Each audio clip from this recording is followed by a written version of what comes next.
All right, guys, let's take a quick break here to talk a little bit about Prize Picks, currently the number one sports pick app in America. The app is very easy to use. Check it out to my left here. You can do player picks where you just pick more or less on a few player stats and lock in your lineup. Or you can pick teams where you pick winners, spread, or total on any game or fight.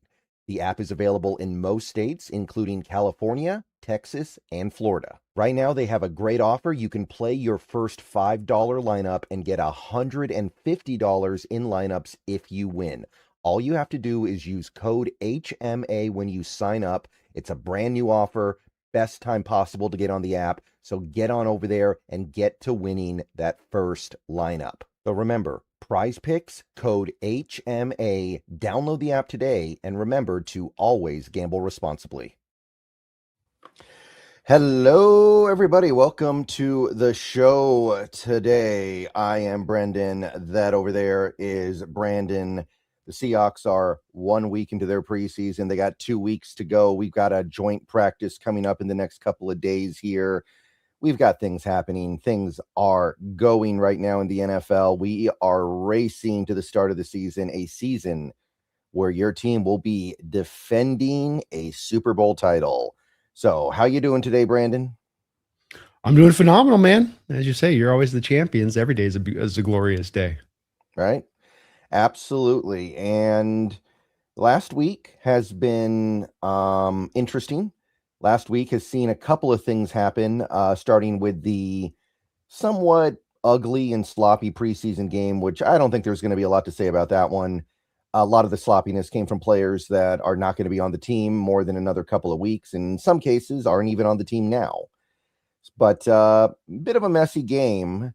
So I want to ask you about, have you seen the third episode of Hard Knocks yet first?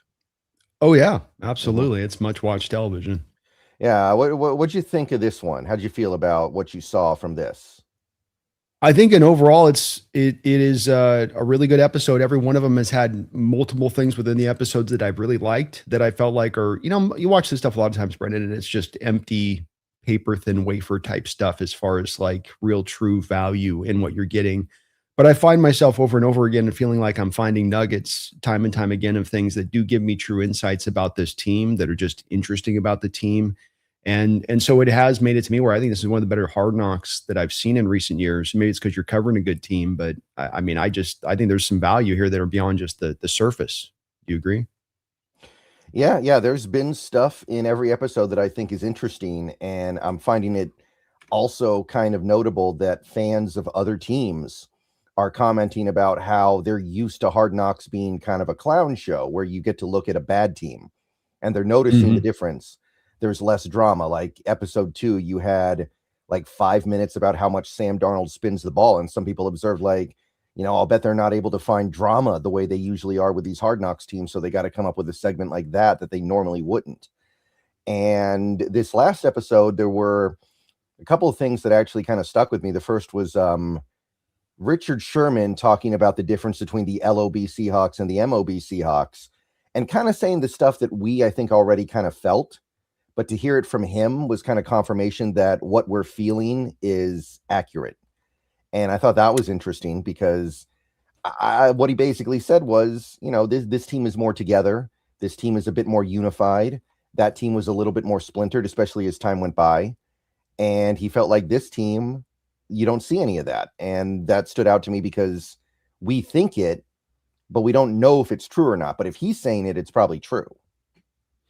Yeah, I think in his astonishment by it, that it's just, how do you get that this thing should come with the other? You win a championship, the ego should kind of come with it, as it did with us. And I think that Legion of Boom team was such a great team, but it was also a little bit of a powder keg, and that, Carroll kept it in line and the team leaders kind of kept it in line, and things were able to kind of stand to wraps until, of course, we ran into the worst of situations, which caused the whole thing to just explode. But it was building to that point, and I think with this team, you don't feel that same kind of build. And I think it's an important point on your part, because when we talk about not just sustainability, but truly having an opportunity to go back and win a Super Bowl, when I've done the studying through years past and looking at those teams that kind of burst on the scene, became Super Bowl winners, whether or not they, and then failed to kind of get back there again, you always kind of went back to the thing that Sherman was talking about there, which is if you look and backtrack all the things he's talking about, the individual guys, you can kind of pull that thread back to ego kind of leading the way individually rather than the team. And that ends up upending your ability because that too many egos start popping off. Too many guys want too much credit. I want this. I want that. I want this. Then now suddenly the sanctity of your locker room is gone. The piece is gone. And now you're just going to have this again, back to powder keg. And I think that that's what's unique about this team is that we have not gotten any sort of indicators of that. And I do think that we would have gotten indicators beyond if Sherman's was blowing smoke there or not, which I don't think he is, but just to attach it to what we've seen, like you say, what we think, this also fits the reality we've seen. And it's so very unusual. And that's why I think Richard pointed it out, because this is not just a thing with Seattle that you would have seen. It wasn't a Legion of Boom problem. This is a thing of a human nature thing. I can look at the 85 Bears and the same issues that tracked a little bit of the Legion of Boom, having those issues moving forward past that initial success. Same thing there. They only got one championship too. Should have had multiple. That defense was a bunch of Hall of Famers all over the place, but the ego overtook that team. And this team's not let it happen, Brendan. Right. So that was really cool because, again, we can feel it, but we don't know if it's real or not because it could just be us speculating on stuff that may or may not be true. But to hear him say it, and he knows, obviously, he knows what happened in that LOB locker room. He knows how things went down over time, more than maybe anybody else in the world, except for Carroll himself. So I think that was really cool. I like the Jason Garrett segment, which was interesting because my first reaction when I saw that was, what is Jason Garrett doing in our building? Get him the hell out of here. I don't want that guy anywhere near my building. But the stuff he said about being a backup quarterback, I thought was actually really interesting. Yeah, it's it's one of the reasons we want to see Milroe get a lot of run is you need those reps, and if you're only doing mental reps, you've got to find a way to maximize the mental reps, like he was talking about drawing out on the diagrams. And I think that was great points. It's any little insights you can get to be a better backup, the better from a guy like that. But yeah, he's a little bit of when he starts talking, you just start going. It's good insights, but just the tone of the voice, and his manner, it's just yeah, a little sleepy. And we've been listening to him forever because he was the head coach of the Cowboys for like a decade, and then he went into announcing. So been hearing that voice for forever. I'm sick of it. Yeah. It's not the most dynamic of voices. I mean, I don't have myself the same, but it's like just it'll. I just found myself like, yeah, you're diagramming. It's good. Most of the episode, and this was one of the things that was kind of unfortunate. Most of the episode was built around the Terrion Arnold stuff, where we got to see the process of the team deciding to bring him in, deciding to try to sign him, and then signing him. Unfortunately, earlier in that day, the day of it airing, we got the news that when he is signed, and I, by the way, I still believe he will be signed. I'm not worried about that. But we now know that he is going to be put on the exempt list and thus will not be allowed to play or practice. So it kind of felt like the air got let out of the balloon right before the episode went on. So I do want to pivot away from the Hard Knocks episode for a second. How do you feel about how things have changed now that we know about the Terrion Arnold exempt list situation? Well, I know that they had said in one of the Hard Knocks that they thought that maybe he was going to be able to play in the preseason, but I had always operated from the assumption that when you signed him, he was not going to be available, that this was a long-term situation as much as anything else. And so it didn't really change my outlook or view of the situation because it was anticipated, I would say.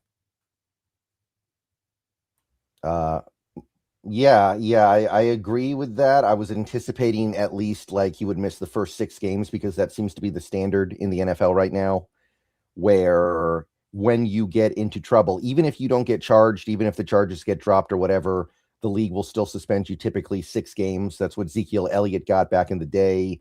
That's what I think it was Jaron Reed got suspended for something for 6 games back in the day.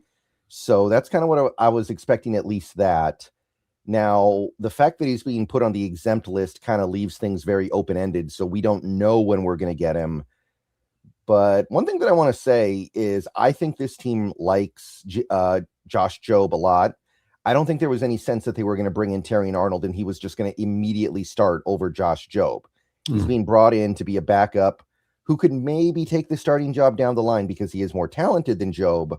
But I don't think this team was sitting there thinking Josh Jobe isn't good enough. We need somebody better.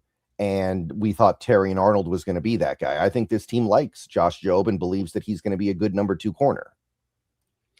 Yeah, I can't agree with you more on this. I think that people are getting caught up a little bit on the fact that these guys are is a first round talent, or that simply the interest in these corners and them looking means that they're not happy with the cornerback room.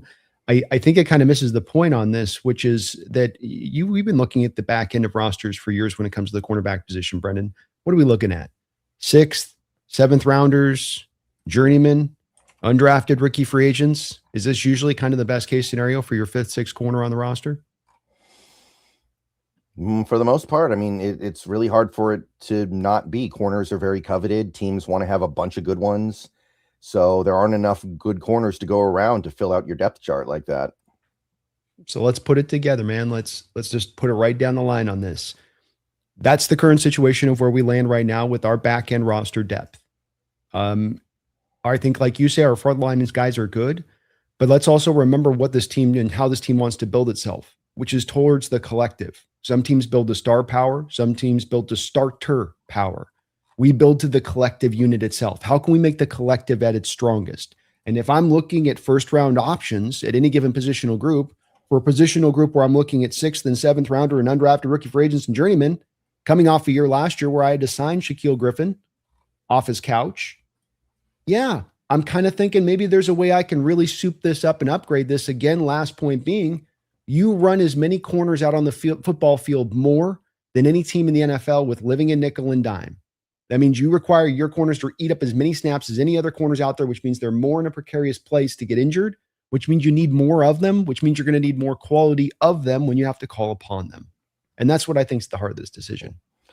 Yeah, and I will say I do think this team is probably a little dissatisfied with what they've got on the back end of their corner depth, because right now you've got Julian Neal, who's missed most of camp, and then you've got 2 7th-round rookies back there behind Pritchett, who the team may not be that hot to trot on anyway, even though he's had a pretty good camp. They may feel like he doesn't really fit what they do. So there is a little bit of urgency there, but I don't think this team was thinking we got to have Terry and Arnold for week 1 or else we're in trouble. I'm pretty sure this was like maybe not even about this year.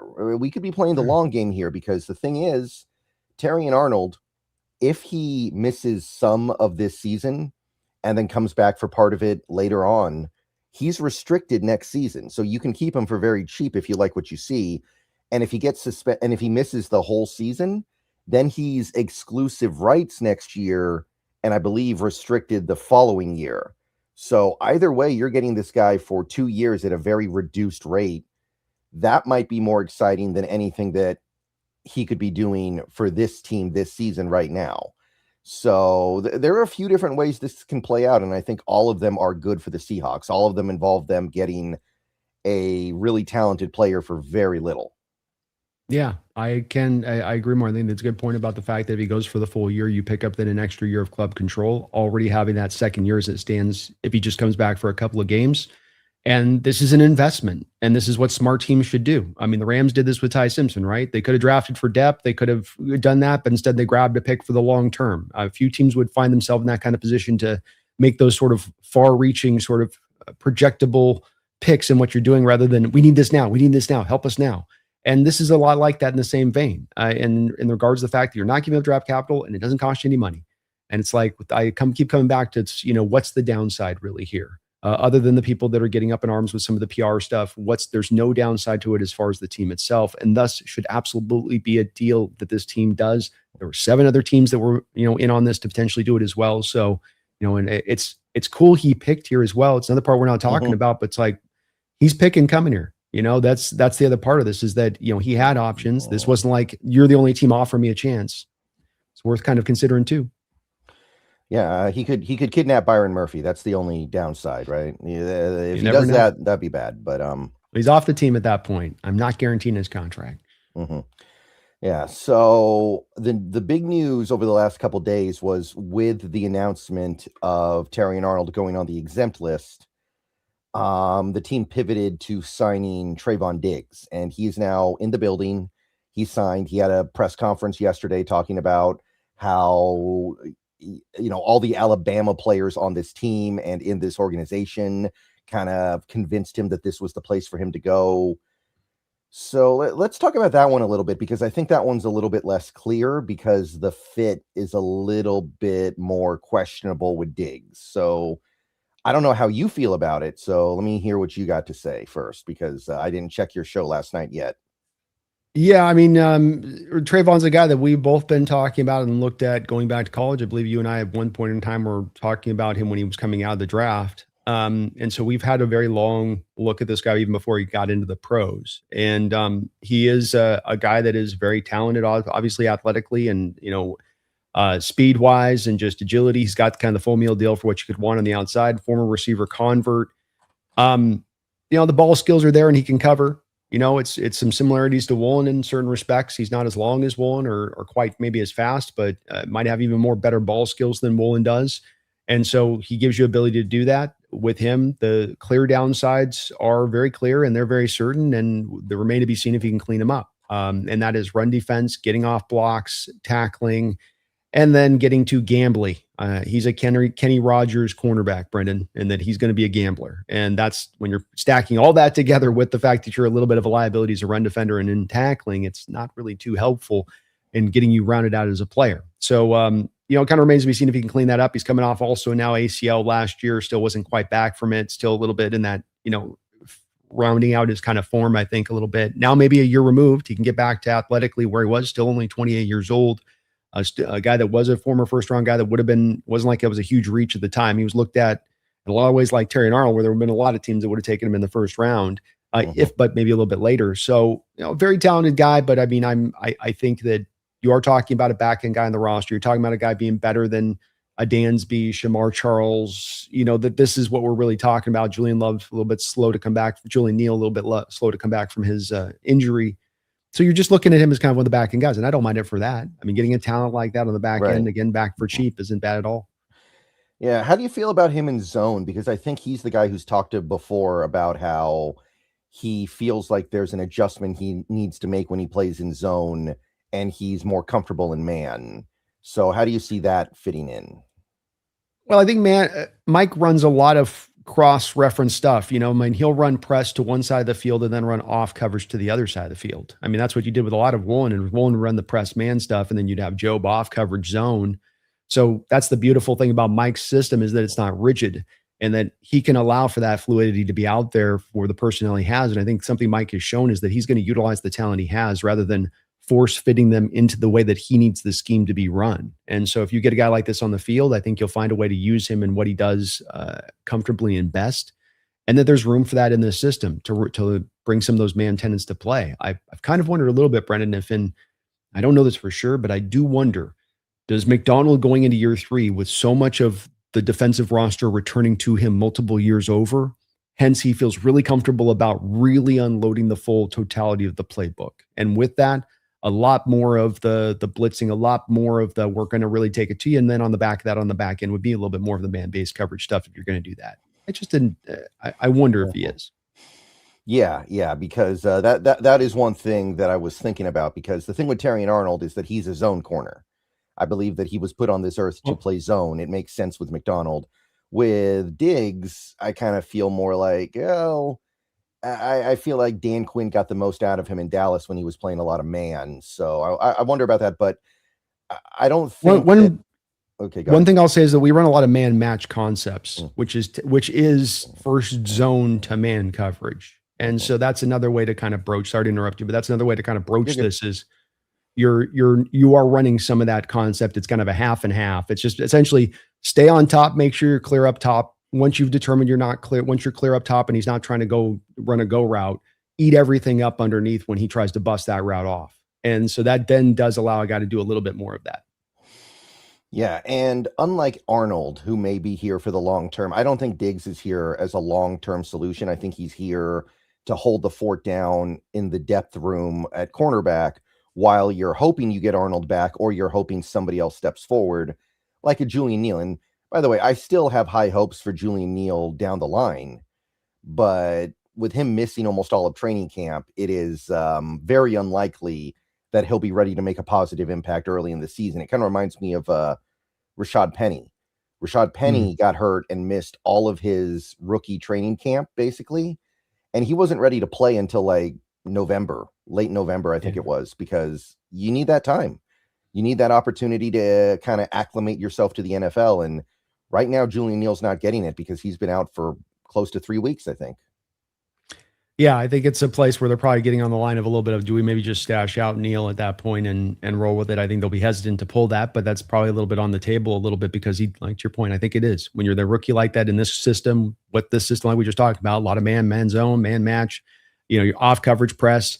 There's a lot of different requirements that you got to kind of master within the system to get on the field in the secondary. And so him missing it like he is, it's hard to catch up on that once he does get back on the field, once training camp is over. And so we can understand why there's some interest in this realm. Mm-hmm. All right. So I think that's really about all the stuff that's happening. Teams looking for a new fullback, I guess, because of the unfortunate Robbie Oots news. Right now they got Brock Lampy, and he was actually one of the more exciting fullbacks coming out of college last year. So I like that. I think that's a pretty good signing, and I got a good feeling about Brock Lampy. But anything else? Anything else going on in the world of the Seahawks over the last week that I forgot?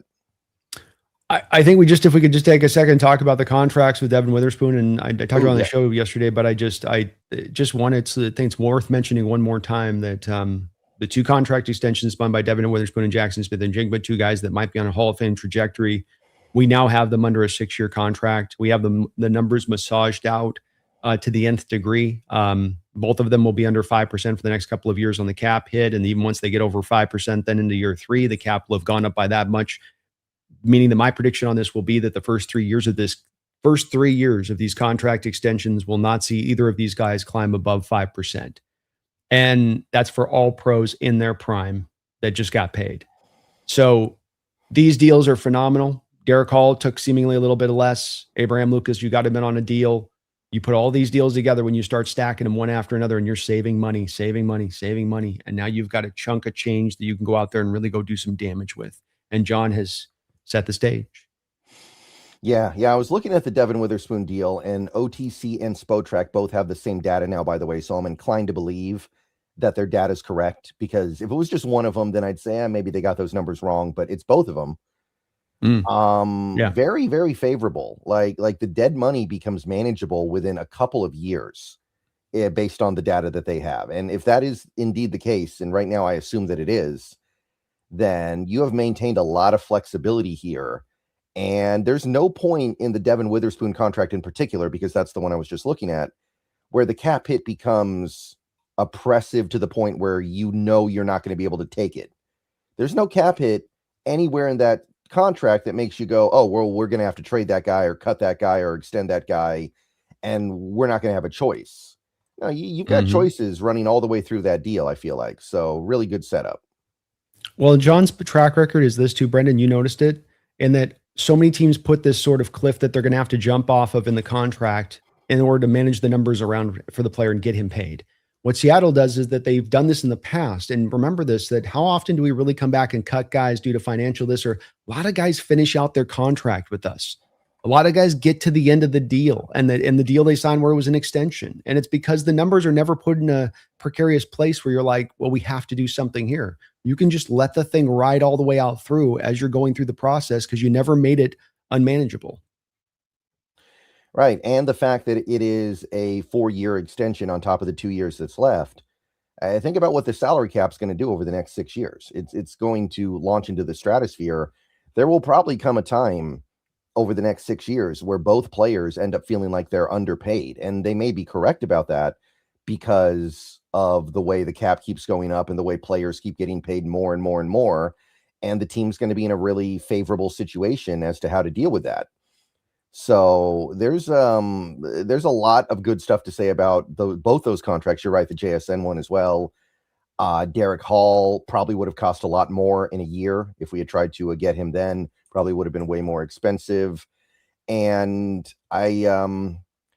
it does set us up really well to maybe be able to keep most of this crew together. I know that some people say we already lost a bunch of the crew because of Walker and Woolen and Kobe Bryant, but I don't think those guys were ever really part of the crew. They were valuable, good players that helped us win. But to me, all those guys are replaceable. I do believe that, you look at even somebody like a Walker, who's a really good player. I think those guys are replaceable. I think this team is going to be able to keep everybody they have that could be considered irreplaceable. Yeah, 100% agree. And let's face it, safety and running back are what they are as far as positional rankings in this NFL, right? They're devalued for a reason because, to your point, they tend to be ones that I can replace if I have to, and not have to stretch myself into knots to do so. Mm-hmm. All right. So, yeah, contract stuff looking good. Leonard Williams extension should be coming in the next couple of weeks, I would imagine. I think that Yeah. one's actually going to be kind of easy because the thing with a guy like Leonard is he's already made a lot of money in the NFL. He's already made well over $150 million in NFL salary. So he's not, I don't think there's that same level of demand to get every dollar you can when you get to that point, the way it is for guys like Spoon and JSN who are trying to get paid for the first time. So I think the Williams extension, whenever it comes down, is going to be relatively peaceful and understandable. I don't think there's going to be some long fight over it. Agreed. Yeah, guy. It's hard to, in the guy at his age point, even coming off the year he's coming off of, and the success he's had, you'll pay him, and you'll pay him top of the market. To try to break the bank market point when you're that age is kind of hard to pull off. Right. Okay. So I think that is about it in terms of like the latest and greatest on the Seahawks in terms of things that are happening right now. So we got a donation here from Seth. Thank you for the $4.99. Do you think Byron will finally be regarded as a top 10 defensive tackle this season, or do you think it won't happen till he can play more 3-tech instead of nose? If he improves from where he was last year, when he was already a really good pass rusher on top of anchoring the best run defense in football, I mean, if we have another really good season and a really good defense, I don't see how people keep ignoring that, because there is one team out there that most people will say have 2 top 10 defensive tackles, so it's not impossible. You know, you got Philly over there. So I think so. Yes, I think he will be. I would agree with Brendan. I think that the reputation on this stuff just takes a little bit extra time, more than it should, for the performance we've seen on the field to catch up. And he was still able to garner like 7 sacks last year. I was trying to look it up and make sure I'm right on this and referencing it, but I think it was like 7 sacks last year he was able to pile up for your Hawks, and that's still eating up those double teams, which is really phenomenal protection, quite frankly, to be able to do that. And his pressure rate from coming to the inside, everybody's been referencing Dexter Lawrence, and rightfully so, for how he's gone as the nose tackle and the gold standard nose tackle in the NFL. Byron's becoming that guy.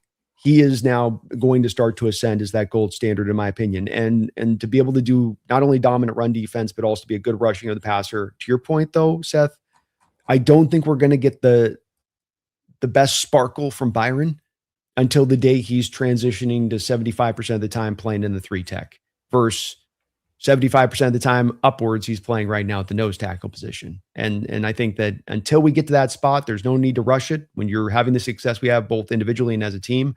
But when that day comes, then I think you're looking at a guy that's going to be pushing 12, 13 sacks a year, rather than pushing more like 7, 8, 9, 10, maybe at best, where he'll be at from this position. Right. He'll probably be like right there with the league leaders in sacks for a defensive tackle when he moves over. And I don't know exactly when that's going to happen. And it's not like the Seahawks defense is suffering for him not being able to do that, right? Like they're probably pretty happy with the way their defense came together last year with him in that role. And yeah, sometimes, I think they've talked to him a little bit this offseason. He seems proud of the fact that he can play nose tackle as well as he does. But yeah, I think. No, go ahead. I'm sorry, I didn't mean to interrupt you.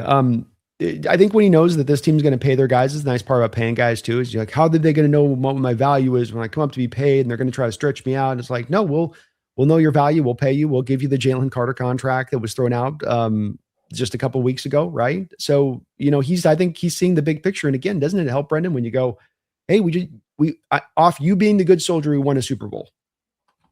Is there no greater proof from the team's perspective in saying, take one for the team, and that this is going to be the outlook of what it is, especially if you can acknowledge that you're going to get paid in a year from now, that you're not going to be essentially penalized because you don't have the sack production because you've been playing so much nose tackle. Right. And look, I sometimes you might say, well, players like to get sacks because sacks get you paid. Pretty sure Byron Murphy's going to get paid next year no matter what. Like, even if he only has 7 sacks again this year, we're going to pay him like we think he's the best defensive tackle in football, because we may very well think that. So I'm not too worried about that part of it, but you always want to get sacks, right? Those are the things that get you attention as a player in the NFL. Those are the things that get you defensive player of the year. So I'm sure he'll appreciate it when that day comes. So I'm hoping that at some point, maybe not this offseason, but at some point in the next couple of years, we can find a really good pure nose at some point. To your point, there's a heavy disparity in the NFL Hall of Fame of men that were pure nose tackles to men that were three techs. And I don't have to ask you to guess which one there's a highly amount more of than the other. Mm-hmm. Right. Kind of like the middle linebacker to will linebacker thing. It's like you just can't get no love when you play that other one. Right. So I think that if let's say we win the Super Bowl again and have the top defense in football again, I think Murphy will be regarded as top 10. But I don't think he'll be as high as he should be, which at that point he might really be like top 3. And people won't recognize it quite yet. Yeah. I 100% agree. It'll be like he'll be into that 7-6 territory, but he should be looked at as in that much higher because there's very few that can do what he can do. Like Dexter Lawrence can't go play the 3 tech like he can play the 3 tech, but he can play the nose tackle every bit as good as Dexter Lawrence can. Yeah. I mean, Dexter Lawrence, the way he's looking these days, he might not be able to do much of anything. He might be he might be a trash can in the middle. Boy, he got that. He got paid and he did not. I don't know if it motivated him. Let's just say that. You know what I mean? Maybe motivate him to the couch. Yeah, he's got that. He's got like a daily setup with Pizza Hut to deliver to his house every day. He doesn't even have to place the order. They just come at 5 every night. He's trying to shed that camp weight right now. 10 pounds a day. Yeah. Lower. Thank you for the $2. What does a new BM2 deal look like? Well, Jalen Carter plus $1.5 million per year. Yeah, Jalen Carter kind of cannonballed the market here a little bit because we knew he was going to get paid more than other tackles. I didn't think he was going to get paid that much more. Like that was a pretty big jump. And the thing is, I know that Jalen Carter is a bigger name, but in my mind, Byron Murphy clears him by a pretty good amount. I would much rather have Murphy than Carter. My understanding is that Carter still doesn't play the run that well, and I look at Murphy and I see a much more complete player. I don't know. I know that's not necessarily the public perception, but I don't know if I totally understand the Jalen Carter hype at this point. Well, I mean, they put, I'm trying to count it up right now, Brendan. They put about $80 million in void year money out to 2035 in the deal. 80 million in dead void money, just void. Yeah, they do not care. They will deal with it later. That's for future Howie. Current Howie's happy. Future Howie going to be miserable. I don't know what the Eagles are going to do down the road. It's so significant on every single contract, but it'll be interesting to see how that affects Byron's deal because you're not going to throw void years in the same way. I think that the key part of what you can do that the Eagles did do on this deal and that we just did on JSN, and I think this will be an easy sell to Byron at this point, is just because you can now work with a 6-year contract rather than a 4, you can kind of get any numbers done you need to get done. That's the nice part about it because you can massage the numbers down the line. Player can still get his guarantees. Everybody kind of gets the win-win. And so I think that it's going to be a very easy deal to get done because of that. Mm-hmm. And I think these players do have some belief in themselves. Like a guy like Witherspoon's not afraid, I'm going to get cut in 3 years because I'm not playing good anymore. He knows how good he is. Same for Murphy. I think Murphy's very confident that I'm not going to give the team a reason to want to move off of me because I'm going to be that good at football. So I think that's also a little bit of a part of it as well. I imagine you're looking at something like a 4-year, $166 million extension, right? 168 maybe at most. Yeah, probably because there'll probably be another deal or two that supplement or surpass Jalen Carter's deal by that point. And that's obviously going to push the thing up a little bit. And so it will be up around that range. Yeah, that's probably about accurate. And then you'd bury the 4 years on the last 2 of his rookie deal. Yeah, and hopefully Kobe Turner doesn't cannonball us again. Like if Kobe Turner gets 42, then I think Byron Murphy's probably pushing up to 43 and a half. Well, the Rams aren't paying much of their young guys right now, man. They're trying to play that like we'll get you on the next pass. We'll get you when we come around the bend the next time. Like maybe they'll pull it off, but you're right. He's going to be due to be able to really I mean, I don't know how Kobe doesn't be able to get paid kind of at this point what Carter got paid. He's a more complete player. A lot of the things you said about Byron Murphy, I think you could kind of say about Kobe Turner in regards to comparatively to Carter. You were right about that in the respect of he does not play the run well, and the Eagles protect him from playing the run. He gets that little juicy 2-to-1 snap count crap when it comes to his pass rushes versus run defense. So you go, yeah, it could get a little bit tough on this one, but that's where I keep coming back to IO. You got the 2 years on the rookie deal, and that's the key point to this because that just allows you to really spread things out, and you can get him to the numbers he wants to get to at that point. Say nothing of John's willing to use a little bit of void. He doesn't go Howie Roseman over the top, but he stuck a couple void years on the Devin and a couple void years on the JSN's deal. So I think that's also and Darnold and Big Cat. Like I think you have to. I think if you're a GM in the modern day that isn't using void years, you're just going to get left behind. You don't have a chance. So, well, the Eagles are getting dangerously close to Dodger-like territory with this void year stuff, don't you think? Yeah, they're probably going to get it outlawed. I think they're probably going to ruin it for the rest of us, unfortunately. Like, have you heard about the stuff the Dodgers are going through lately where apparently they don't have the money and they were just kind of crossing their fingers that nobody would notice? Like, things are getting ugly over there. I wonder if things can get ugly over here. F that team. Dodgers are like, baseball's already was suffering and they come along with their BS. And it's just like, and now they don't have the money. It's like, you just shake your head at just like, these teams just don't care. It's supposed to be a sport, the sanctity of the sport and the history of the sport. It's like, we don't care. But yeah, I think there's going to be a reckoning one way or the other here with these Eagles. They're not just going to dance their way off of this. Some people would like to say the salary cap's not real, but they're going to make it real, really real here. In a major way. And I don't know if they're just going to try to tank for 2 years, Brendan, and just rebuild everything, just own the suckiness, maybe is what they're thinking of. But there's got to be some plan in what they're thinking they're going to do here, because this is an iceberg of epic proportions on the horizon. I mean, I don't know what else they can do, right? They can try to field a team for $120 million that somehow still makes the playoffs. But, I mean, I think Philly fans would be willing to trust the process. They want a Super Bowl out of this. They've had a really good team for the last few years. I think Philly fans would be like, I understand. I know what's going on here. I'll cut back on the cheesesteaks. I'll live to see 3 years from now when we're good again. They own the process. You got to give them credit, man. They don't back off the stick. They've decided a couple years ago they're going this direction, and they'll go. And he'll even do it on like 2-year, $6 million deals. Still dump a couple $100,000 out into 2035 just because. Right. Let's see here. Tall Assassin, thank you for the $4.99. I am worried about what our new offense. We lost K9 and Zach is out most of the season. I don't think we can just run and ask JSN to bail us out.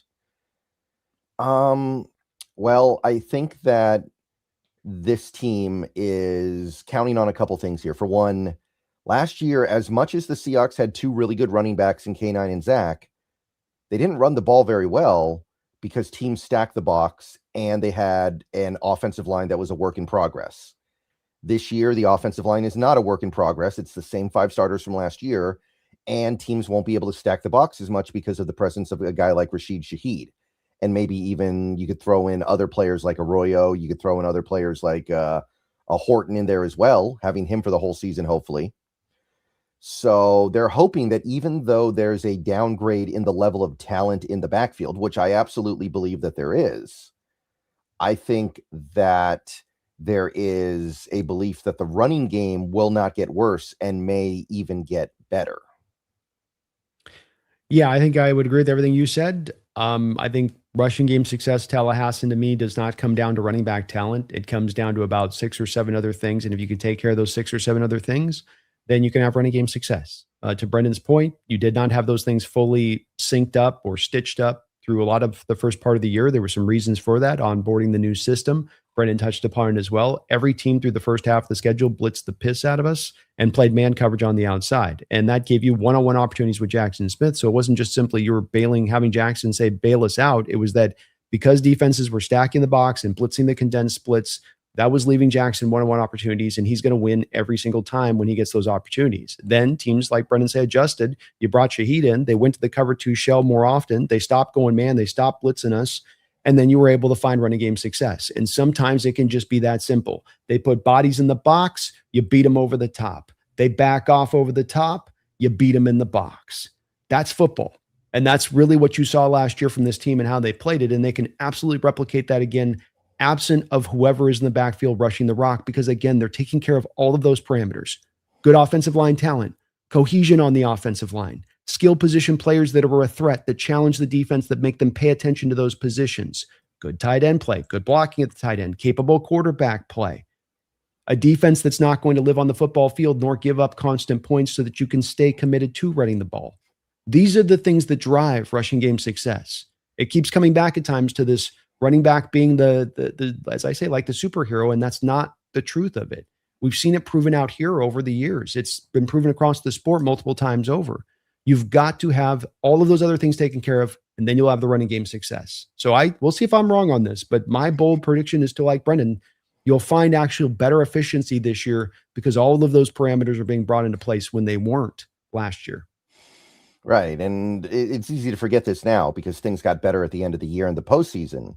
This team was a bad running team early in the year. They just ran the ball a lot, but they were not very good at it at all. There were many games where they averaged about 2 yards a carry. And this year, I don't think that's going to be the case. There is something lost. I think going from K9 to Price is K9's a better player at this point. Sure. But I don't believe that the outcome in terms of backfield production this year is going to be worse. I don't. Also, for whatever it's worth, although I hope it doesn't come to this, if this team does need to start throwing the ball more, they are more equipped to do that this year than they were last year, because it's not just JSN now. You've got a whole year of Shaheed, who has been having a monster camp. You've hopefully got more Torrey Horton than you did last year, and a more experienced Torrey Horton. Arroyo should be more ready to make an impact than he was last year, because last year he was a rookie. There should be an opportunity to, if you need to spread it out and air it out a little bit more, you can do it. It's not going to be just a dead end where you're just throwing the ball right into a disaster zone. You actually have the receivers to maybe keep up with these teams in a shootout. Yeah, I completely agree. And I think it just comes down to if they're going to bundle up the box, and they're going to put extra guys down there in order to try to stop your run because they know the commitment's there from you. They're going to make the passing game really easy on the backside, especially with Sam's big arm and his ability to make those high leverage throws. And so you just have an ability, and that's the beautiful part about this offense is you do this, we can do that. We're going to go take the easy way out. We're not going to bang our head up against the wall and be like, well, we are committed to running the ball. We're just going to hit you. Like, oh, you're going to give us the freedom on the backside. But to your point, I don't think the teams are going to feel like they can stack the box on us because of the threat of JSN at this point being as certain as he is as a player, and then the threat of Rashid on the other side. I think that forces teams into that cover 2 shell, and that's really a centerpiece point where I operate off of with all those other things I said. I was saying you're going to get lighter boxes, and then you drive that to also, Brendan, all these teams trying to copy us with nickel looks. So we're going to face some teams trying to do the Seattle nickel thing. You're going to get the light boxes with the 2 shell, nickel looks, really lighter box, and we will have running game success behind that if they take that path, which I think they're going to, at least early on in the season. Right. And, even throw Cooper Kupp in there, because Cooper Kupp's having a really good camp so far. Everyone's talking about how he looks like he's 28 again. So this team may be better equipped to air it out and get into shootouts than you think. Last year, I think that trying to do that would have been a disaster. Like Ryan Grubb trying to coach this team last year would have been terrible. But this year, it's a little bit more feasible. Yeah, I agreed 100% here, man. And there's a play last year at camp where Cooper Kupp, you saw the one-handed catch by Cooper Kupp a couple weeks ago, right? Where he one-hands it he's on a go route, and he ran that same go route last year with Sam. I was in training camp, and Sam slightly overthrew him. And I think that play is kind of an indicative of one where you're going to see this across the board, where Sam, comfortable with these pass catching targets, having now multiple years to throw to him, it's going to be that little bit much more on point, that little bit much more ball's in a little bit more of a better spot. Now suddenly that play that's a little overthrow last year becomes a completion, and that's going to happen across the board too. Mm-hmm. All right. So I think that's really about it. So let's take a moment here to talk about the sponsor of the show, if you're all right with that, Brandon. Yes, sir. So let's see here. Our sponsor today is going to be Prize Picks. Prize Picks is the #1 sports app in America right now, and they've got so much fun stuff going on over there that you can get into right now. Sorry about this. Let me just try to get this all set up here. shoot, where did I put it? Where did I put it? Okay, yeah, here we go. So you can get on over there. You can do all kinds of fun stuff over there. You can pick over unders on players, and right now, Prize Picks has a really cool deal where if you place down a $5 lineup and you win, you immediately get $150 in lineups. So get on over there, take advantage of that. Use promo code HMA, and that is for both me and Brandon. Doesn't matter. You can use HMA and you're helping me out and you're helping him out. You can also get on over to the teams part of the app, like I have over here on the left side, where you can pick winners. I've got, by the way, the Houston Texans winning tonight. Yes, we're betting on the preseason a little bit here. We are talking about the preseason because it's still football and it's still somebody's still going to win, right? I mean, probably, I guess not guaranteed, but probably somebody's going to win. So get on over to Prize Picks, download the app, use code HMA, and definitely take advantage of all the great stuff you can get on over there. They've got a bunch of extra stuff going on as well right now, like their culture section. So get on over to Prize Picks and remember to always gamble responsibly. All right. So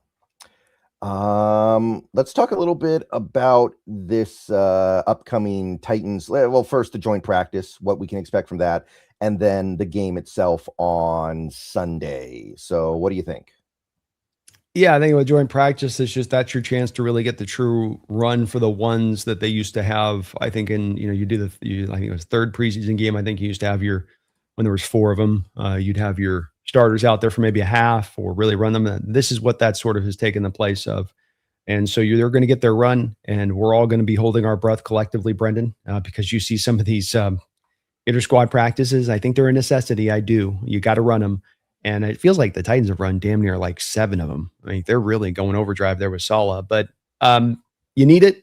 You're just worried about injuries. We saw the Charger practice a couple days ago where the guard threw the defensive lineman into their free agent signing, Tyler Biadasz, his knees, and he's going to be out for the year now probably. And you just don't want to have an injury in these kind of games, but you want to get the work in, and it's a fine line.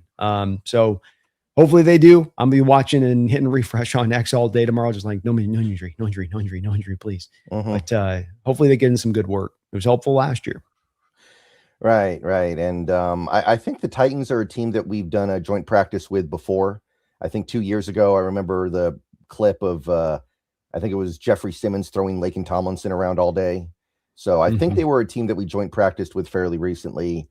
So obviously there's not a lot going on with that Titans team quite yet, but they're starting to build up at least a little bit, and they might be headed in the right direction now. So the preseason game, do you think we'll get to see much of the starters from either side? Because obviously we did not in the first preseason game. No, we're going to probably have to wait to the one drive in the third game against the Chiefs will be about all we see as far as the starters maybe on either side of the ball. I would be my estimation. So, and with them getting the work in here with the practice, you just go, look, we'll get the work in now. Don't get it in for the game. So it'll be again back to probably second and third and fourth stringers again this week in this game. Yeah, in some cases that's not all bad. Like I do think we need to try to figure out what's going on at corner. Like, does Trayvon Diggs play this week, and does he look better than what we had against the Cowboys?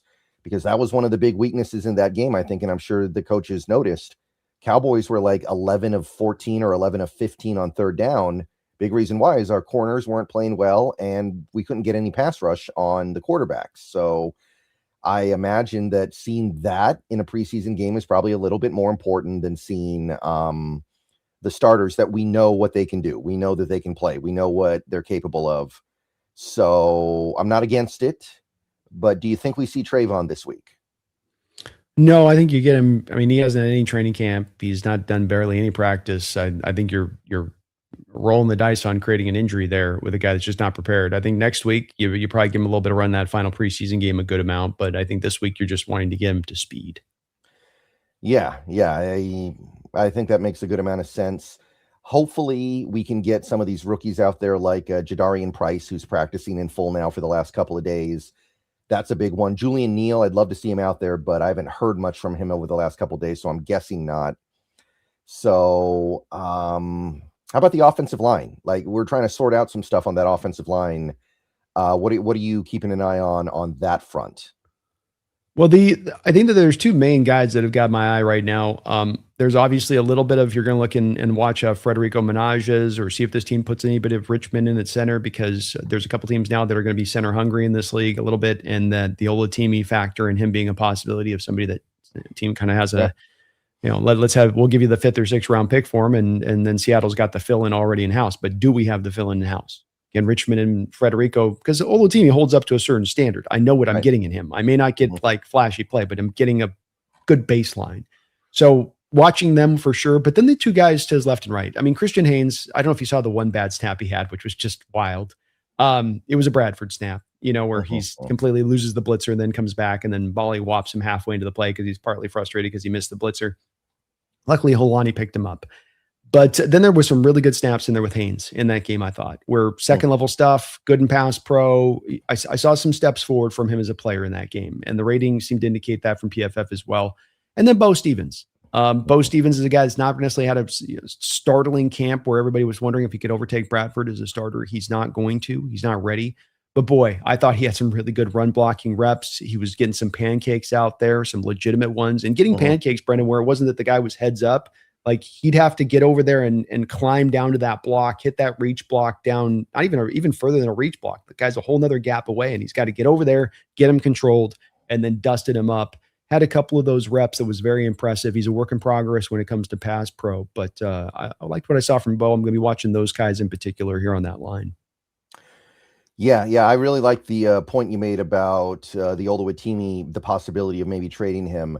Remember, Harbaugh coached him in college because he was on that Michigan team when Harbaugh was there. And I got to believe that there's going to be some degree of interest in it. Might not even be for a pick. You might package Oluwatimi with a lower pick and get a higher pick, right? Like, what if you could do Oluwatimi and a 6th and get the Chargers 4th or something like that? That would be ideal. Because we got too many picks as it is. We're trying to get better picks more so than more picks, I think. Yeah, it does become a little bit unwieldy, doesn't it? Once you get to like 13, 14 picks where you're like, I don't know if we can offload all this stuff. Yeah, and the roster is too good. We're going to draft too many players that have no chance of making the team. Yeah, it's the truth of it. So I love your idea on that. Yeah, that'd be the way to try to do it, is let's see how we can kind of maybe flip this around to actually get a better pick and not just another stack 6th or 5th. Right. Because I don't know who the Chargers' new center is, but I'm pretty sure it's the rookie from Slaughter, right? Jake Slaughter. I think that's right. Yeah. And he's probably not ready to play effectively. And that Chargers team has high aspirations this year, in theory. Well, and to your point as well, what sunk their season last year? Do you want to try to roll the dice on an offensive line that was your exact reason last year that you fell short of getting further than you did? And it was a good team, but that held you back. That was the specific aspect. So I do really like that idea. And the stuff you were saying about like Bo Stevens and Christian Haynes, we got to sort some stuff out because not all those guys are going to get to make the team. Like you do a head count, somebody of note is going to have to go, like maybe Cable Dew, who seems like Richmond has passed him in the pecking order. Yeah. So I think that's a bad sign for Cable Dew, which is too bad because he's a great athlete, really good testing scores, but seems like this team is kind of leaning towards Richmond, and that could mean Cable Dew's just gone or on the practice squad. He was part of the struggles on the line last week, and that fits to what we've heard from some of the reports out of camp with him too. Right. Yeah. And we got to find that 4th tackle, because right now the only backup tackle we really have that we feel good about is Jones. And then you've got Amari Kite, you've got Logan Brown. I didn't think either guy looked that great last week. For some reason, Logan Brown had a really good PFF grade, even though he committed, I think, 4 penalties in that game, which is really hard to do. So I don't know what he was doing on the other snaps. It must have been really good. He must have been balancing an orange on his head while hitting a half-court shot or while blocking the guy with his other arm or something. But we got to find a 4th tackle, I think. I don't like only having one worthwhile backup tackle. No, it's not ideal. The good part with Josh is he can play swing tackle left or right. You lose either one, he can pop out there. So that's the good news with this. But I thought my hope is kind of Logan. He seems kind of the guy with some development hope upside to him, and really with some stuff that there might be a little bit of something there with that guy. Hmm. All right. And what else? What else? Did any of the edge rushers that played last week stand out to you? Which would be Ivy, O'Toole, Aiden Hubbard. Do you see anything you like from that crew? I was kind of surprised Hubbard got the grade he did by PFF. I didn't know if I saw that on tape.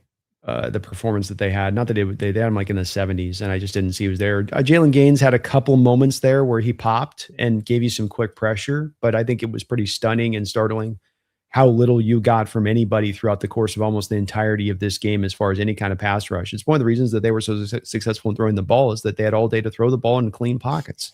And so, everybody across the board, you'd like to see more from there.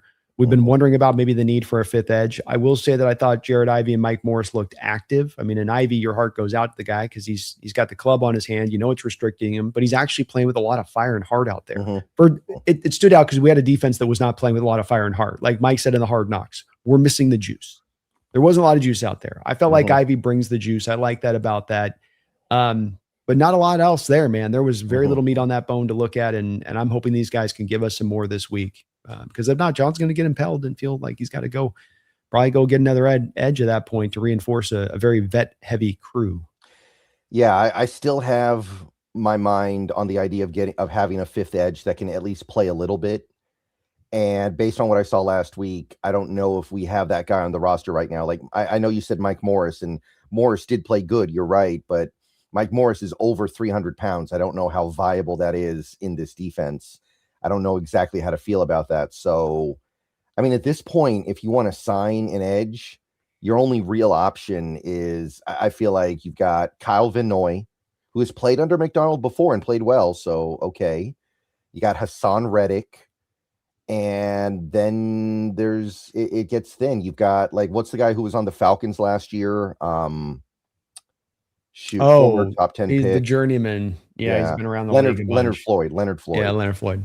Yeah, it's thin because Von Miller's off the board now, and I think Von Miller already said a couple months ago he wasn't going to sign with Seattle. So it's kind of thin if you want to go out and get another guy. So I'm hoping one of the young guys on this team can at least show something. Well, I think that it's a position too that you can tend to, if you are really motivated to go get somebody, you can tend to go find somebody out there on the market. You have the cut days and all that, where we might have somebody new that gets out of the market when we get down to cut down time that interests them. But I also think you can kind of afford to wait because the four are locked in. You can kind of afford to wait and see a little bit for the first couple of games how this sort of shakes out. I don't think it's like it is something that's, I think you're right. We're gonna have to address it at some point, but maybe that there isn't an urgency behind it because you have the good depth and the starters in place. It's more we can kind of wait and see a little bit. Yeah, I'm mostly worried about Nwosu because he really ran out of gas in the second half of the season last year. And I don't know what that was. Was that him just getting tired because it was his first full season in a couple years? Was that him just kind of hitting the cliff and falling off of it, and he's going to keep falling off of it? I don't know what Nwosu is going to be this year. I don't know if he's going to play like he did in the first half of the year or the second half, but I'm worried he ends up just becoming kind of a guy who's just out there because we don't have anybody else. Yeah, it remains to be seen. Like you said, he came in, had like 5 sacks in a couple games, and everything looked like it was going back to what we had seen when he was really coming forward before the injuries. But then it just went very quiet, and inexplicably so, because you would have thought he was getting more healthier and healthier. He might be more down to your point, but that he's further removed from the injury. But the team seems to be confident. That's the interesting part to me on this one, is that his cost was so great to be had in saving if you want to cut off of him. And go to a guy like, let's say, a Clowney at that point and actually save maybe a little bit of money collectively on the through the wash. And they didn't do that. And it does seem, I'm taking a little bit away from that there seems to be some ultimate real confidence here that the injury stuff's going to be fully free and away, and that they're going to get the best version of Uchenna Nwosu. I think that's what that tells me by them not taking those steps. He is only 29. It feels like he's 33 or something. It feels like he's much older than he is because we've had him for a while and he can't stay healthy, but he is only 29, so it's not completely beyond the pale. Yeah, came into the league really young. One of those 21-year-old kids too when he walked in. Anything else about this game you want to put a little bit of a spotlight on before we get there on Sunday? Really interested to see more of what they might do with Tyrese Knight. He was the best player on the field, I thought, for the Hawks on either side of the ball. I thought that he was also used a little bit off the edge on some of the snaps. So going to continue to monitor a little bit of that because we're talking about this extra edge. And if he can actually eat some snaps up there and be capable, this removes something off your board as far as a necessity goes. And so really going to be locking in a bit on that a bit. But he was fantastic, man, all over the field, covering slot wide receivers, getting out in space in the dump offs into the flat, tackling them for 2-yard gains. I can't understand how good the tape was with him hitting again. Man, that guy's got some bricks in his pads. I mean, when he hits you, you're going to feel it. Really interested to see what they do with Tyrese Knight this year, Brendan. And then a little bit of Bud Clark. He was fine. Didn't necessarily flash, but didn't have any exposed points either. Wasn't, picked on or anything like that. But he'll be another guy to kind of be watching here in this game. Yeah, I think some people should understand that sometimes when a player like a Bud Clark does his job, you don't notice him. Like a lot of the time, their job is to just not give up stuff. And if they don't give up stuff, you're not going to see them on your screen. That's a good thing. So some people were like, man, I didn't see Bud Clark in that game. And I was thinking to myself, that's probably good. That probably means he did a good job. So I think he did good too. And I'm excited about that. You're on it. This is why is the position devalued? People went, why doesn't safeties get paid like because there's snaps you have where you're not actually impacting the play because you've got to be doing what is literally the moniker of your position. You are the safety. You are there to prevent the big play from happening. And that means you're not in on everything. And so hence we can't pay you like we got to pay all the other guys like a lineman who's going to be on every single play, impacting every single play. Right. So yeah, that's going to be intriguing. Although it does feel like Okada has secured the starting job at this point. I'd be pretty surprised if anything else happened because I actually said a couple weeks ago I hadn't heard anything about Okada in camp so far, and then the next few practices we heard a bunch about Okada. I felt like so. I think we're good there. And yeah, the Tyrese Knight thing's really interesting because you're going to have to massage it a little bit to get him on the field, but there are definitely ways to get him out there with his starters where I think he could make a positive impact. So I'm keeping an eye on that one big time. And the fact that he made plays in coverage was really nice too, because I think that's part of the reason why he got benched last year.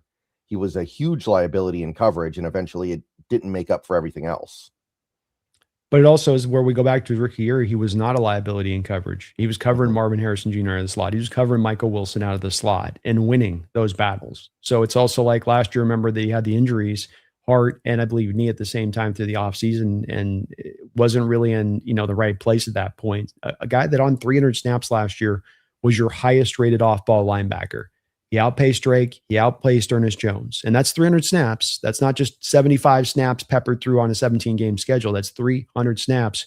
So I think that there's something there, man, with this guy. And I think last year that injury thing was a big weighty factor to everything. Yeah, so that's exciting. If he can continue to build on that. I don't think it's completely beyond the pale that at some point he could even take the starting job back from Drake Thomas, because again, he was the starter. And then all the injuries happened. So on some level, somebody in this organization thinks that he's better than Drake Thomas, or else Drake Thomas would have been starting from the beginning. Yeah, I think it's going to be interesting to see how this battle breaks down. And if he is really if he's just being that good and he's really coming forward as a player in this way, and it just makes it hard for the coach to have to keep him off that field. And I mean, there's, like I said, there's some creative ways to do this too. You can play with a little bit more base looks. You go base, you put Imanwari at Okada spot at safety. Right. And then you run something like that. You can do that. That's not out of the realm of possibility, and certainly would catch teams by surprise. You're anticipating all week you're going to get a nickel look from Seattle, and suddenly they're running base on you. Even trotted out just the second half. Imagine how you catch them in shock. Right. Okay. Tall Assassin, thank you for the $1.99. No mention of Ryan Grubb. He is banished. He who shall not be named. He has become Voldemort. Yeah, where is Ryan Grubb right now, by the way? Is he still at Alabama? Let me see. Didn't he go back to Fresno or something? Yeah, he's the OC at Alabama still. Wow. He must have some naughty pics of divorce or something. I mean, he doesn't call plays, right? DeBoer calls plays. Or am I wrong about that? I'm actually not sure, but I'll bet DeBoer calls plays. I didn't know that. Huh. So, I mean, at that point, you're just kind of drinking buddies with the head coach, right? Like you're like Nathaniel Hackett in Green Bay. I suppose so. It's not the worst of places to be an OC because you're getting a lot of talent coming through there. They got a big old quarterback in there too. He came in for Simpson last year. He's very impressive. Yeah. A lot of interesting stuff passing through there. Not as much as there used to be though under Saban. It's interesting how much less interesting that team is without Saban. Yeah, it's a loss, man. One of the great all-time coaches on the college level, man. You don't just replace that even with as good as DeBoer was coming out of Washington. Mhm. Okay, so I think that's really about it for this week. Anything else you want to talk about with these Seahawks before we get on out of here? Kind of a shorter show, but not surprising. It's the preseason. No, I just think the one last little thing that's interesting is just whether or not Cody White and his special teams ability will supplant Montario Foster in his catching and what he does as a receiving ability. Not that Cody doesn't bring that too, but it just seems like on the surface of this, maybe Montario's got him a little bit nipped on the running to be able to run a full route tree and being able to be really dynamic at creating separation, whereas Cody seems to be that better special teams player. And of course, that last receiver spot on the roster tends to go to the special teams demon. So let's see how it goes in this game with that. Do you think this team is regretting the Jake Bobo contract at this point? Do you think they'd wish they could keep both, but Bobo's kind of blocking the way? I don't think it's a major issue for him because the contract's so cheap, and at the end of the day, it's the difference in who's really how many snaps is really getting eaten up one way or the other on this is going to be pretty mitigated as far as any of these guys really seeing the field at a very high rate, but maybe marginally so at most. Yeah, I don't know. I'm kind of like looking at this, and Bobo's contract 2 years, $5.5 million. It's almost all guaranteed, so he can't really go anywhere. Can't let him go. I might rather have that money and be able to keep Cody White and Montori Foster than have Bobo. It's interesting. It's an interesting discussion to have, I think. Yeah, I mean, there's a discussion there, and it is a way to save a little bit of some cash there because he's costing a couple $1 million. So, I mean, it's worthy of that, but it's also they are a little bit still question marky in either of them and what they could supply in an actual NFL game pass catching wise. And I think in Bubba, we do know we got a really good blocker and a really good special teams player, but I think it's a fair question. Right, because I'm feeling the Montori Foster thing, and I don't think we're going to be able to keep that guy at this point. I think that guy's probably if he does not make this team, he may find his way to another roster. There are teams out there that are pretty destitute at receiver. Like I think a team like the Dolphins might consider picking him up and putting him on their roster because they've got nothing there. Maybe even a team like the 49ers because of all the problems they're having with their receivers already getting banged up. So I don't like our odds of being able to get him on the practice squad right now. No, I don't either. And that's where it may come down in this discussion on him and Cody White, where with Cody, you're like, I can get him on the practice squad. So maybe it comes down to that between the determination between the two of them is just, we want to keep this guy. We can keep them both this way. Let's go this route with it. And, as good as Cody was on some of those kickoff returns, you're not going to need him to do that during the regular season. You're going to have Sheed and Horton, ideally they're doing that. All right. A little bit of Seahawks news here as we start to move to close out the show here. So apparently the sale of the Seahawks to the Koshla family has been recommended for approval by the NFL's Finance Committee and Ownership Policy Committee. So I believe next week they're actually going to vote on it, but both those committees have approved it. So looks like it is a done deal. Fantastic to hear, man.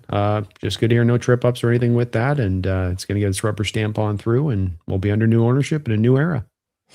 Yeah. I guess I never asked you about this. I'm sure you talked about it a bunch in your show though. What do you think of the Koshlas? How do you feel about that new ownership group?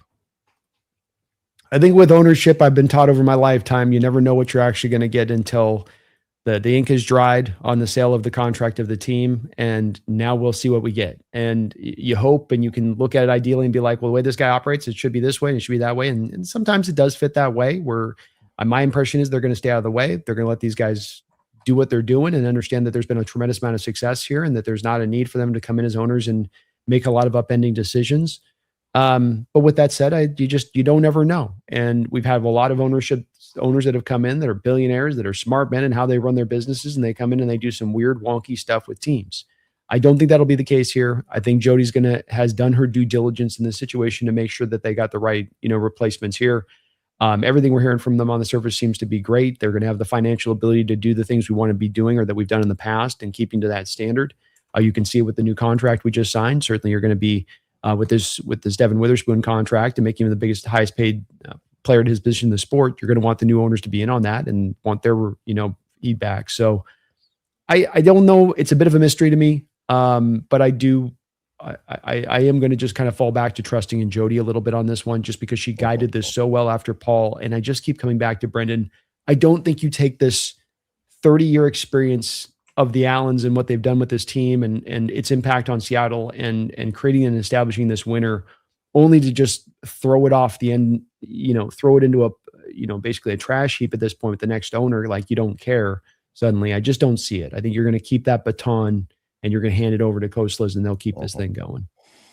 Yeah.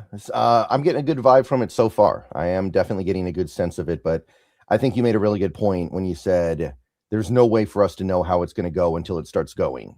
And we just have to kind of live with that uncertainty for a little bit longer here, but not much longer, because it sounds like we are about a week away from this getting finalized. Yeah. Yeah. We'll learn soon here, man. We'll learn soon enough, but you're right. Early indicators seem to be good, which is a good sign. Mm-hmm. All right, everybody. So shorter show this week because, of course, we are still in the preseason. So we will be doing this again next week after the Titans game. I believe our game next week is going to be on Friday. I think we play the Chiefs on Friday, if I recall correctly. So we'll do a show before then. And then the season is here. We're defending our title. We're hosting the very first game of the season. And there's going to be nothing left to do except just sit back and watch this team show what they can do on a title defense. So Brandon, thank you for coming out and doing this with me today. Appreciate you as always, Brendan. Love doing it with you. Mm-hmm. So really excited to continue this on for the rest of the season. Once again, a quick little shout out to the sponsor, Prize Picks. Go download the app and use code HMA. And guys, we are almost there. We've got 2 more meaningless games to get through, and then the games start counting. We've got 2 more episodes of Hard Knocks left. So all there is to just get up, get ready for this season to start counting, get ready for these games to start mattering, and say, go Hawks. Go Hawks.